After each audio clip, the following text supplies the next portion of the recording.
Hello guys, in this video I am going to show you how to select your preferred currency in the Wish application.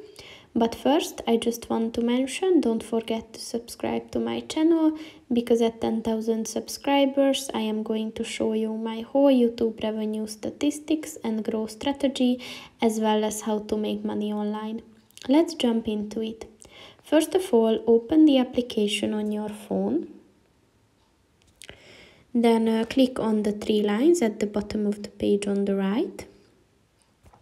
And then just click on the settings button at the top of the page on the right.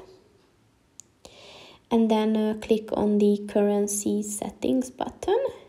And here you can select your preferred currency.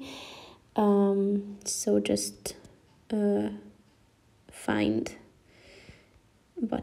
whichever you want.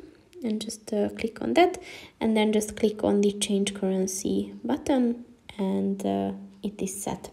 So that's pretty much it for this video, guys. See you in the next one. Goodbye.